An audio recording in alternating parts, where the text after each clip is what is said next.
Jesus Culture Podcast. This week, we're packing the podcast full of deep, rich content. Jason Valentin will be joining us to talk about emotional prosperity. Eric Knopf brings some inspiring stories that are incredibly practical on our People Doing the Stuff segment. And we'll hear from Pastor Bill Johnson from our Encounter Sacramento conference. All that and more coming up right now on the all-new Jesus Culture Podcast. Well, we have a great episode today. I feel like we say that every single time about every interview, every episode. Wait, should we get on and be more honest? It's a mediocre episode today. We got a mediocre episode. We did a couple interviews. They were okay. But not every meal is amazing. Sometimes they're just carrots and vegetables. But on the JC podcast, it's episode, always good. It is amazing. Have you ever been around parents? They go and they watch their kid at sports. They watch them do a violin recital, and they think everything's amazing. And you're going are we watching the same recital? Are you talking about me right now? I'm not talking about you, but if you're feeling Are you honest convicted with your kid's sports performance? Oh, completely. No. Absolutely. Do you tell your kids when they don't play well? I definitely. I mean, I'm not harsh with them, but yes, let's talk about where you need to grow. That's funny. But you're around the people everything's great, it's all good, and I feel like we're kind of parents to the podcast. We are. This podcast was so amazing. This podcast is reading at a 7th grade level, and they're only. Listen, right now, let's not call people out, but whose mom is like that? Derek's mom. Derek's mom. Your mother-in-law is like that. Has Derek ever done anything that was not amazing in her eyes? No, not at all. And she's already an encourager, so she's that kind of personality. And then it's her baby boy. Yeah. Don't get me wrong. I love it. I think we're like your mother-in-law to the podcast. That's right. This podcast is so good. I love everything about it. It's so cute. So good. But it really is. We do. We've got some great stuff. We're about to hear a sermon from one of our favorites, Bill Johnson. That's right. Who was at our conference. We're going to be showing you some of these things. But also, we got to sit down with a great friend, Jay Valentin. Jay Valentin, he has a resource out called Emotional Prosperity, and it's like a guidebook to counseling. And it was cool that I got to do the interview because 10 years ago, when Derek and I... Because you need counseling? Because I needed counseling. It was a really breakthrough moment for me. It's really wow.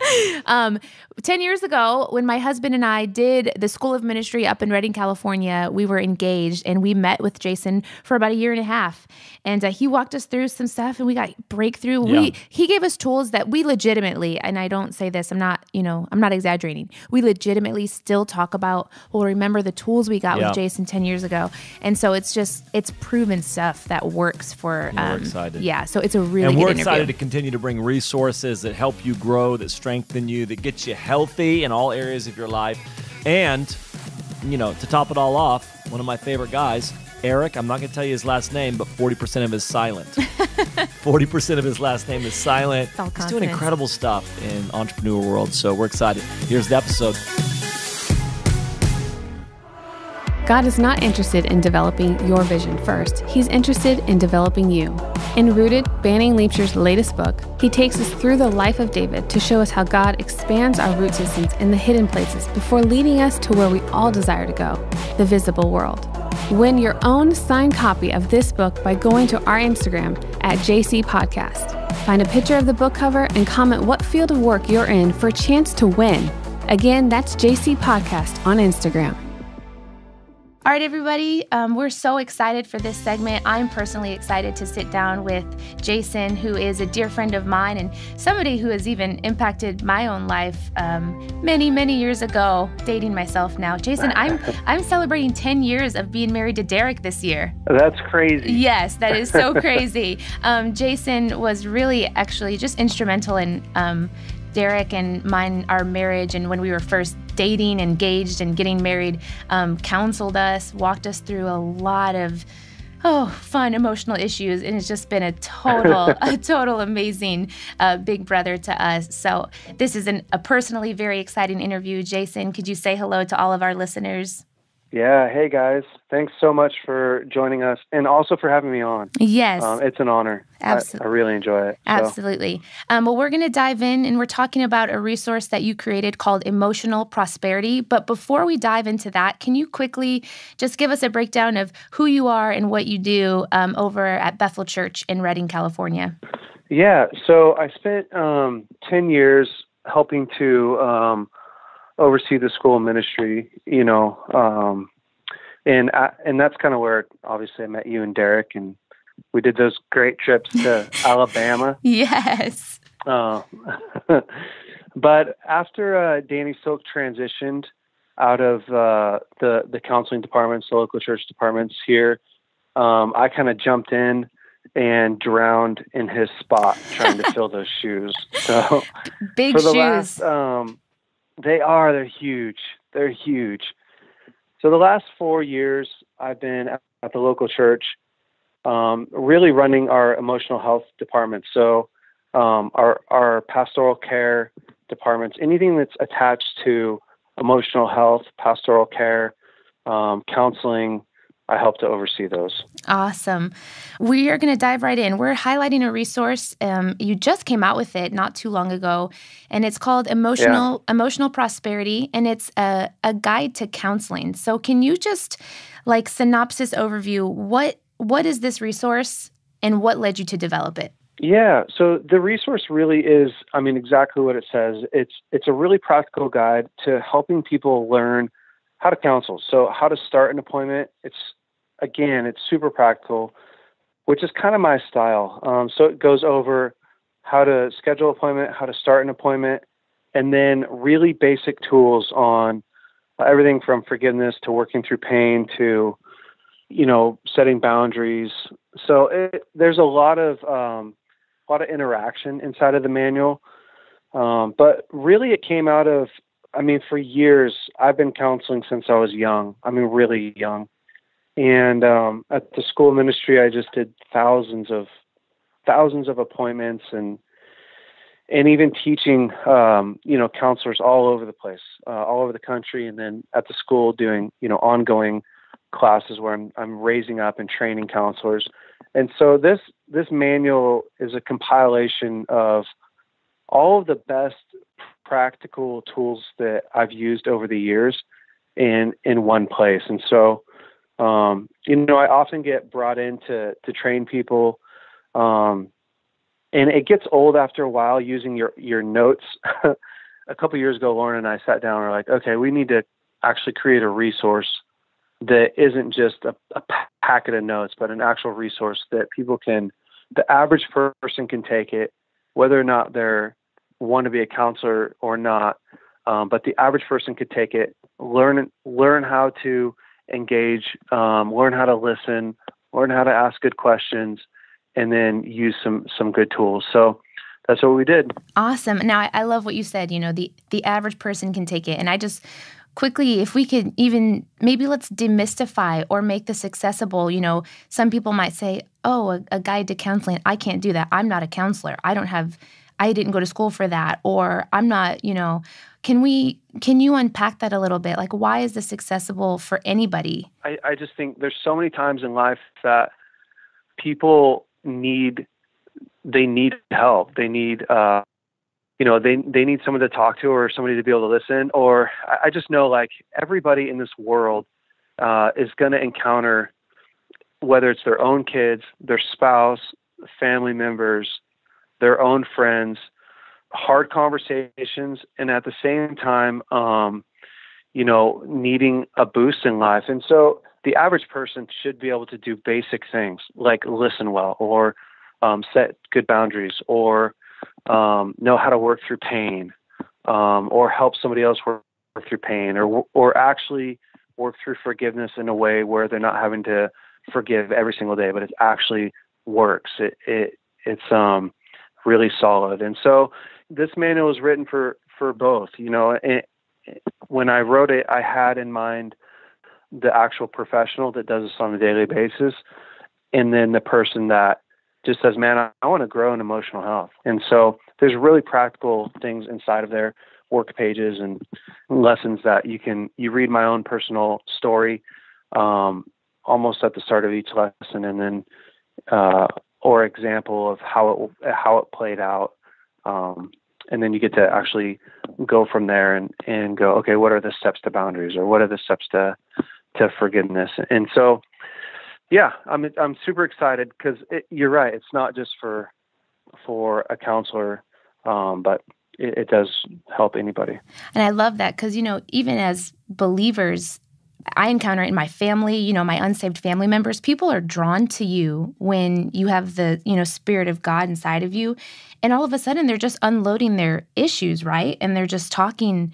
They want advice. They have heaviness. And man, so often I'll be in situations myself even now like, oh man, I wish I had some better tools because I want to help you walk through this thing. Or you said coworkers, most of our listeners probably aren't in ministry. So they're doing, jobs outside the church walls. And how often, right? Or Derek worked at a hotel for 4 years, and he said his office was like a therapy session every time people would come in.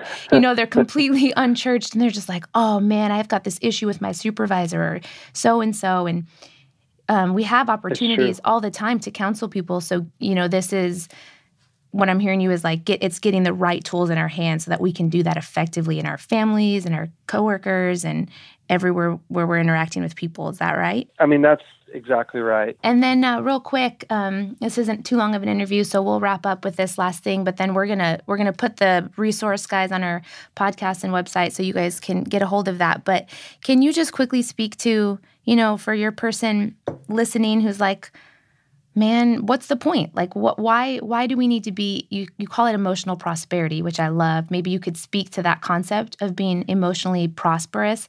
And then why is this something that we should be pursuing as people? What happens when we don't? We're supposed to live on this earth in a way that we thrive, body, soul, and spirit. And most people aren't aware that their body has needs, their soul has needs, and their spirit has needs. And unless we actually get all of our needs met in a healthy way, we're not going to thrive very well. And the church has done a great job at focusing on their spiritual life. So, for instance, needs under spiritual life is communion with God, hope, faith, worship. But when it comes to our soul, our mind, will, and emotions, we haven't done a great job at things like positive self-talk and getting affirmation and processing well. And even our body needs. And so, I think emotional health, it's so vital for every person because it really is the way that we're going to sustain longevity. So when you start to take a look at how are you going to live a healthy life, well, if you don't know how to set boundaries or how to process through pain or how to change the way that you're thinking, then you're living a life that's toxic. And eventually that wears you down. So, every person in this world deserves to live at the highest level. There's a lot about eating well nowadays, and treating your body well. But our emotions are super interesting because, like, if somebody fails, typically they beat themselves up. Which, if you look at that, if you were to get a cut, fall down and get a cut, would you make that cut deeper? You're like, nah, I wouldn't. But when we fail, we do things like that. We beat ourselves up internally. And so really, changing the way that you do life affects everybody in life. You and Derek being whole and healthy, spirit, soul, and body, that transforms into your kid's life. Mm-hmm. Oh, man, and, so true. And ultimately every area of life. So that's, I think that's why it's so important that we don't just focus on one area, but we focus on all the areas, so that we can actually thrive in this life and not try and play catch up forever. So, oh, that's so good. I wish we could talk for an hour on just the importance of that. Maybe we could even have you back on to talk about this more in depth. But real quick, looking at the back of the manual, guys, for you listening, like, the stuff that's in this manual is preparing for a session, identifying the problem, belief systems and cycles, root issues, changing the way you think, working through pain, finding freedom through forgiveness. And when I'm looking at this, it's all the everyday stuff that we all encounter. Like, we all encounter pain, unforgiveness. And like you said, sometimes we're not even aware that we're just swimming in this unhealth. And so, guys, I just want to speak personally, my life, again, mine and Derek, my husband, we've been married for 10 years.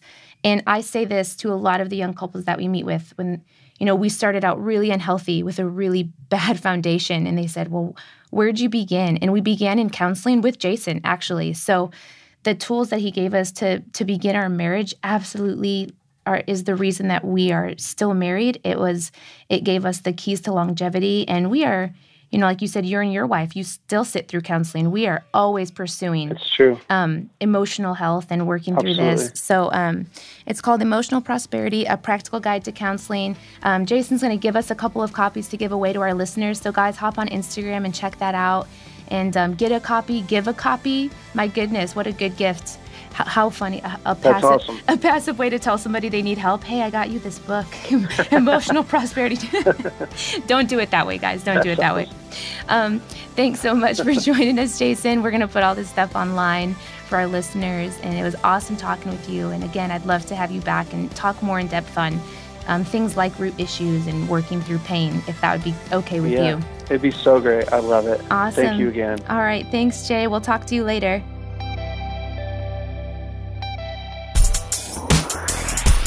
People doing this stuff. Well, we say this often on the podcast that we really do want to inspire, encourage, but challenge and provoke you as well to go change the world. Like, we want to help you get deeper in the things of God. I want you to grow in your relationship with God, fall more in love with Jesus, but also from that place, go change the world. Go do what's on your heart. Go make a difference. And so that's really kind of why we started this little segment of people doing the stuff. Is I want to bring stories in front of you of people doing this stuff, and not just those that are standing behind a pulpit, but those that are doing stuff out in culture outside the church walls. So today we have with us in studio too. I mean, this is in studio, which is in office, by the way. We got to stop calling it a studio. It's an exaggeration, but here with us in the studio, not just over the phone, because just a real good friend, but it's great to have Eric Knopf. Great to have you with us. Hey, it's great to be with you. By the way, really quickly, we're going to get to know you just briefly, but your last name, it actually, you just mentioned 40% of it's silent. Yes, Knopf, and it's Knopf, though. There's just, like knife. Correct. That's what you say. Yeah. It's knife, but Knopf. Yes, I'll go with that one now. Because I wouldn't call it knife. No. It's not knife. It's knife. Yeah. No, my wife, when we were dating, she's like, look at this last name. Like, can I buy a vowel in this thing? This is pretty intense. But that's the problem. She's like, can we just keep my maiden name? Is that possible? Yeah, for sure. So, she came from White was her last name. So she goes from no one ever confuses the last name White to, how do you say this again? That's fantastic. Well, listen, you are somebody who's doing it. You're out there. You've got actually a lot of stuff going on. But what I want to talk to you today about is you've got this entrepreneurial thing on you that's not just about making money or doing business, but you're just finding out the things in your heart and going for them. And I've been so impressed by it, honestly. I just watch, I'm like, that's so amazing. Can you give a little bit of context, first of all, who you are, what you're doing as far as even just in business? But then talk to us a little bit about where that thing is that just says, listen, I had something on my heart and I thought, let's go solve that. So I've been a lifelong entrepreneur ever since I was a child. My father helped me have the permission to start things and do things. And so from a very young age, I've been just dabbling in different ideas and projects. And so right now I run a company called WebConnects. It's not a business that most people would ever realize or know, but when you buy a ticket for an event or a conference or you donate to a charity, the software that makes that work, that processes the payment and takes the information, we make that software. And so we power the events for about 25,000 organizations. We process $1.5 million a day. And we're just this little sleepy Sacramento company, and no one be the wiser. So no one really, hears of us, but our software is being used to do great things. And so that's my main thing. And overall, entrepreneurship is just this theme of my life, that we have to be creating things. I believe that entrepreneurship is agreeing with God that the world is not as it should be. And as we create and as I look at life and my passions, it's just this redemptive energy that I have to create so that the world should be as it should be in my view. You have, when I first met you, I began to realize right away, like, well, you got your hands in a lot of stuff. And are those things in a beautiful way, driven from that, like, I want to make the world a better place? Are the things that you're beginning to dream about, again, it's like, it's entrepreneurship, but it's innovation. It's you're innovating, you're solving problems, you're creating things. What you're going after, is that coming from either something that's on your heart or a problem you see that you want to solve? For me, it's both. And I find the most powerful ideas are when you have those two intersections. For example, our company started basically for the single premise that no one wants another password to donate. We're asking people to give to our church, to our nonprofit, and then we're asking them to do these passwords. It's like, no one wants to do this. No one needs another password in their life. So, one is out of frustration, but then a general desire that charities and churches and events, they should do this better. They should have lower pricing. They should have a smoother experience. And so I love that. I love software and technology. And so for me, it's really both. You're one of the things, and I want you to talk about this real quick, because again, what I'm trying to challenge people out there is roll up your sleeves and go get dirty in this stuff. Go get in the trenches. It doesn't matter if people know you or don't know you. Go out there, make the world a better place, solve problems. One of the first times I met you, I came to your office, and you were showing me around, and then you showed me like a cinder block kind of deal. And again, I don't even know where it's gone or what's happened, but even that thing of like you're dreaming and you're thinking of stuff and you're moving towards, and you're not afraid to move towards stuff. First of all, tell me what that is that we were looking at, and then where's that coming from, and how do you just move towards that? So I've been running a ministry for young adults and college students for about 10 years. And a couple years into that, we decided we should go into another country and learn things and to do Christian activities. And we just had a friend that was in El Salvador. And beyond that, we didn't know anything about El Salvador. We just showed up and we just wanted to go and learn and just to observe. And so we came back the next year, we did backpacks and school supplies. But then we noticed the school that was just in a dilapidated state. And our hearts just really broke. Like, here's food, here's backpacks and pencils and school supplies, but our heart was really yearning to like give them a new school. But we're all in our early 20s, and none of us have any construction experience. And so by year 4, we're like, I do technology. Exactly. I'll build an app for your school. Pretty much. They didn't need an app. They needed a school. Yeah, totally.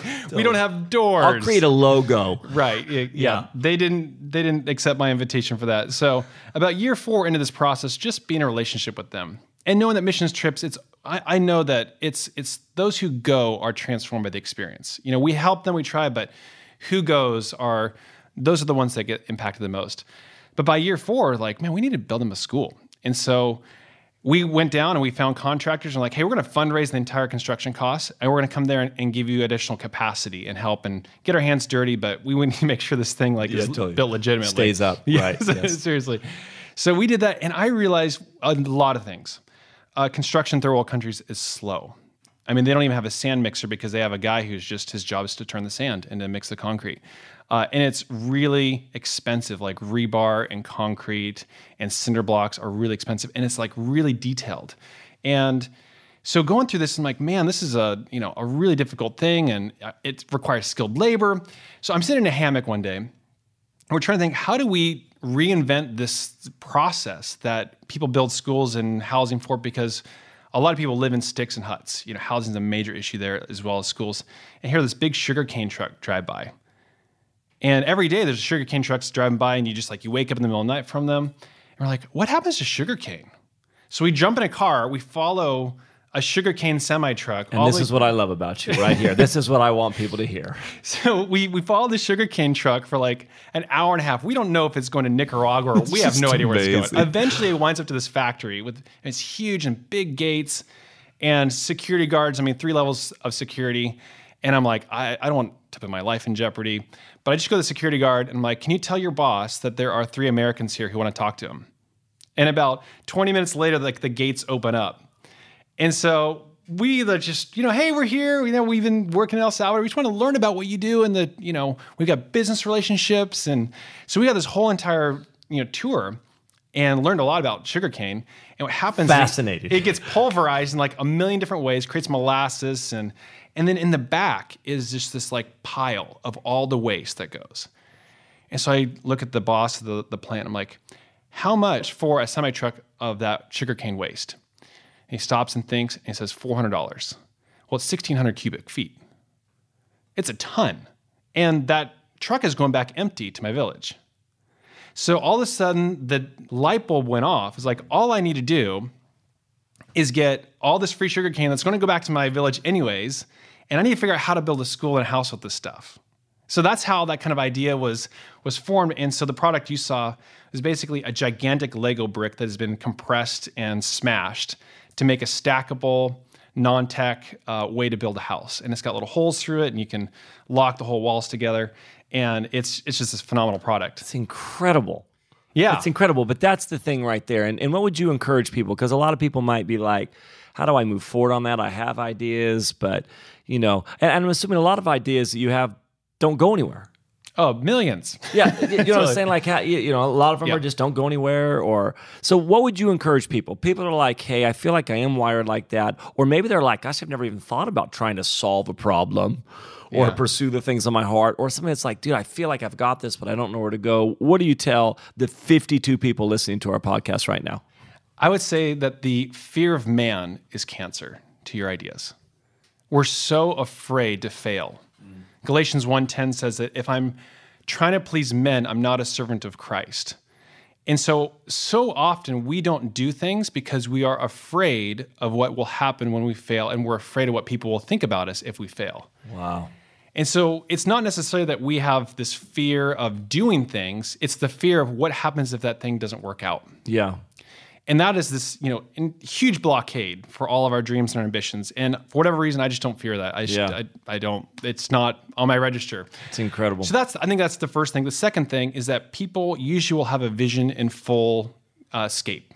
They'll see the vision in its fullest detail, but they need to consider, what is the first step I need to take? Israel in the promised land. The promised land, well, I just need to get through that river. Yeah. I need to go stand in the river. That's a great word. That's all I need to do. I just need to go stand in it.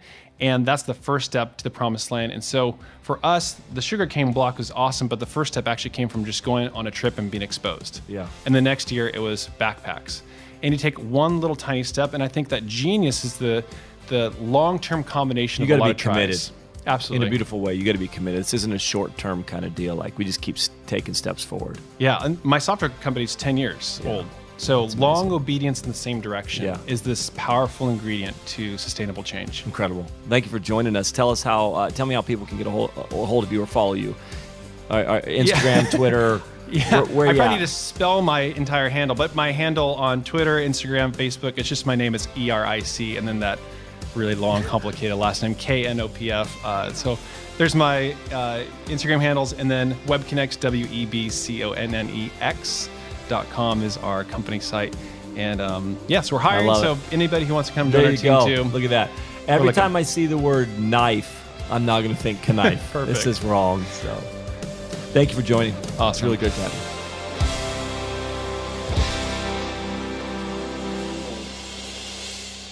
Jesus Culture Music presents the On My Side Tour with Kim Walker-Smith.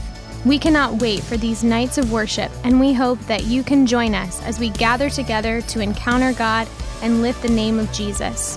Head to JesusCulture.com/OnMySideTour for tickets.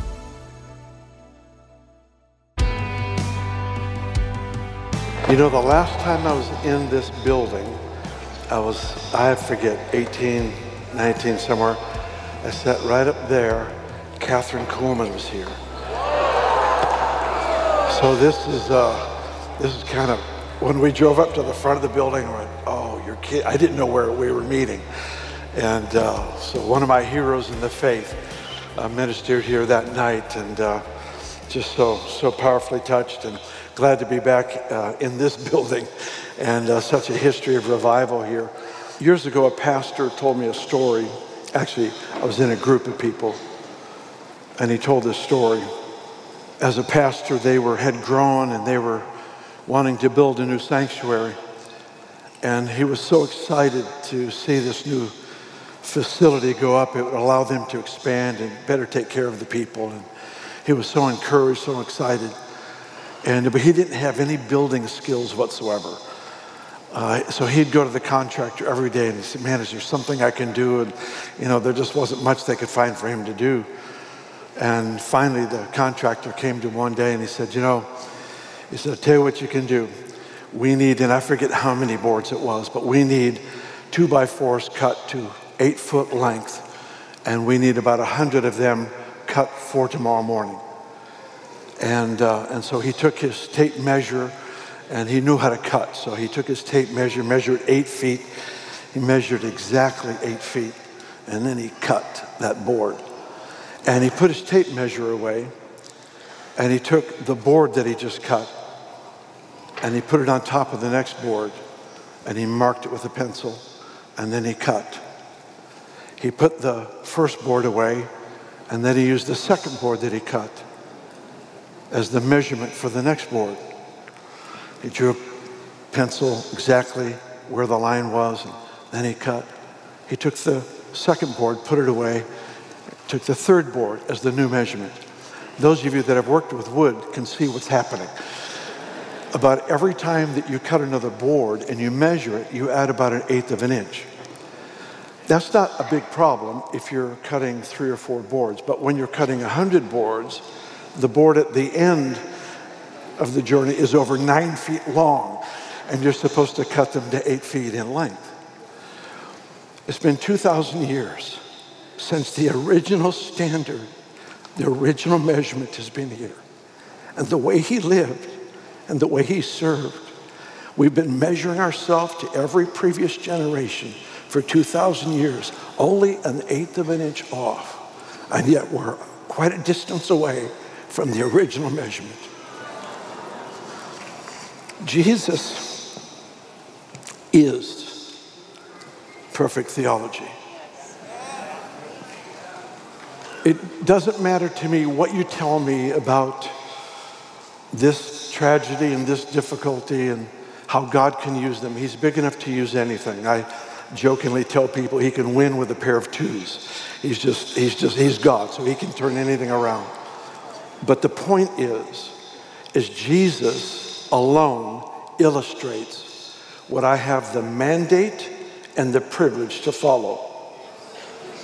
There isn't another standard. There isn't another standard. The purity and the power. The purity and the power. Those are the two legs we stand on. The world around us aches for an authentic testimony of the resurrection of Jesus. It's a foggy thing in history, if he even existed, to so many. But in their heart of hearts, they ache for the evidence that he is truly alive. And that resurrection power of Jesus is evident in a transformed life, number one, and in the demonstration of power. It's purity, it's power.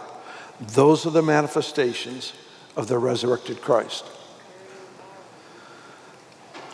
We live with an indebtedness. We owe people around us more than you might imagine.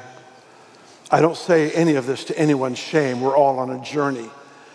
I just want to be the guy that's encouraging everyone into a couple courses of thought and a couple courses of practice.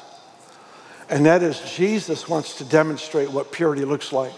Because according to Scripture, it's in the beauty of holiness. Holiness is not punishment. It is actually the essence of beauty that comes from the person of God. It is not restrictive in nature. It is releasing, but it releases divine nature in and through human vessels that are broken and being mended and restored. And then there's the issue of power. Jesus has summoned us to demonstrate who he is with power. I don't think it's possible for any person in this room to adequately demonstrate the love of God without power. Because power fixes broken things. Amen. I don't know if you've thought about it, but in one of the commissions that Jesus gave his disciples, it's mentioned in Matthew 10 as well as Luke chapter 9. In that chapter, he's got the guys together and he gives them a commission. He gives them an assignment. And he says, heal the sick, raise the dead, cast out devils, cleanse lepers.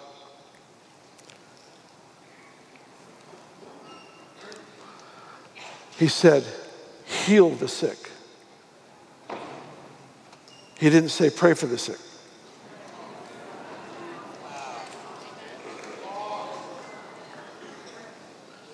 And you would say, well, Bill, we don't heal the sick, God does.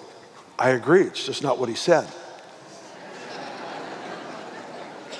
But we're supposed to pray. I'm with you there too. He emphasized something that has to hit home for us. He commands us on a consistent basis to do things that are absolutely impossible. The commandment is not for punishment or mockery of human frailty. The commandment is the only access you and I have. Let me rephrase it.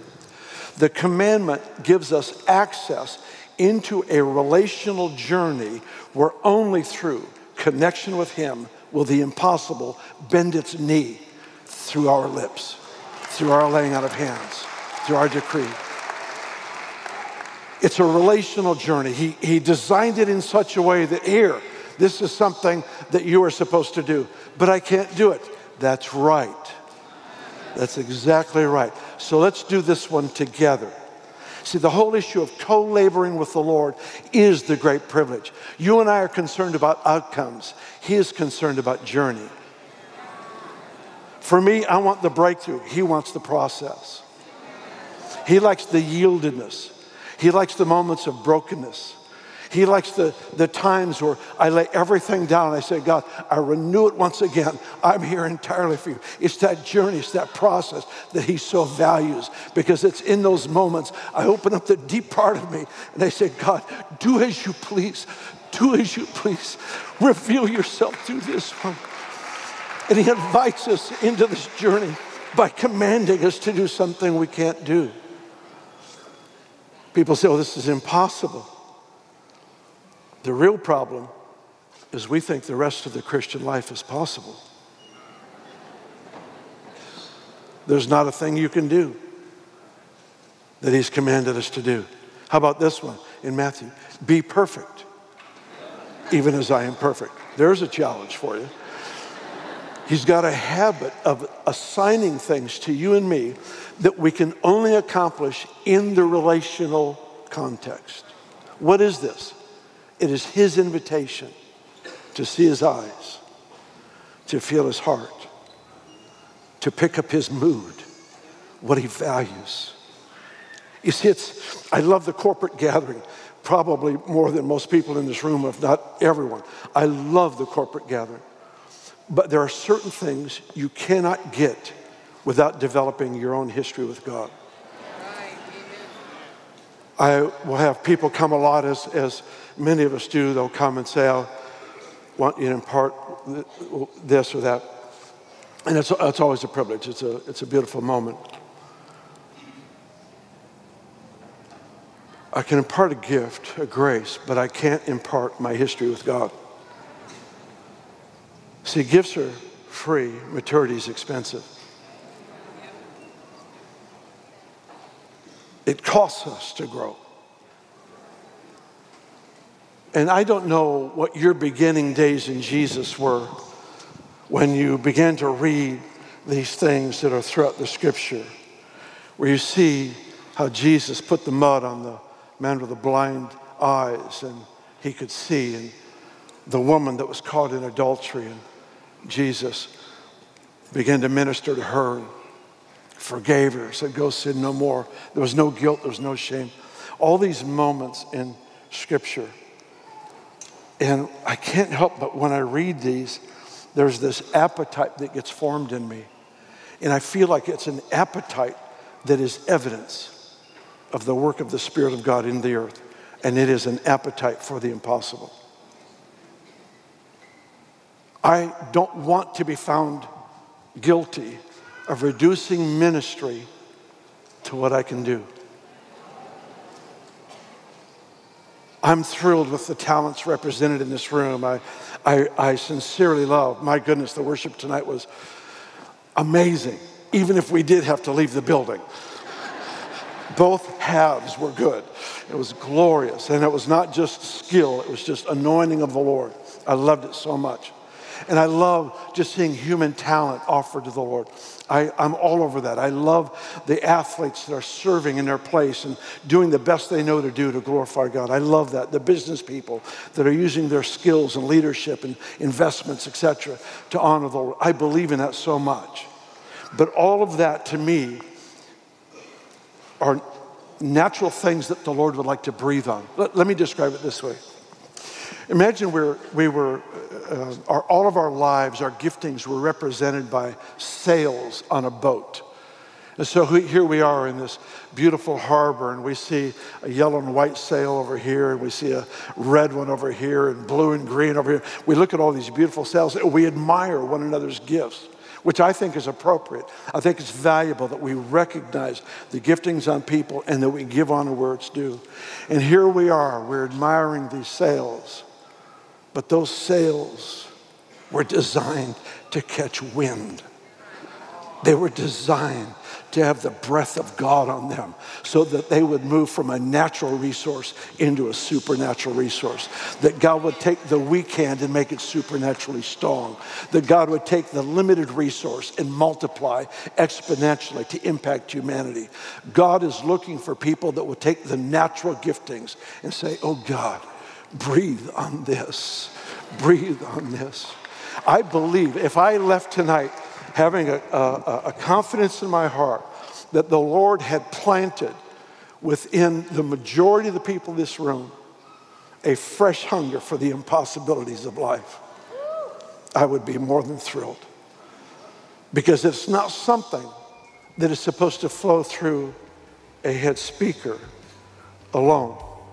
I believe we'll see wonderful things God will do tonight, but that's not why I'm here. I'm here for what will happen next week by you. I'm here because I know what hunger does to the reality of God's world. Hunger pulls on that reality in ways that we don't yet comprehend or understand. There is something about passion for more. I don't mean just excitement. I think it includes that. But I mean the hunger that lasts when I go to bed. It's there when I wake up. It's there when I have a lunch break. It's there when I'm with a friend. It's there because it's the driving point of who I am. I must see things yield to the name Jesus through these lips. I must see them happen. It's not because my identity is in a miracle. My identity is in Christ. My identity is in the one who called me to himself.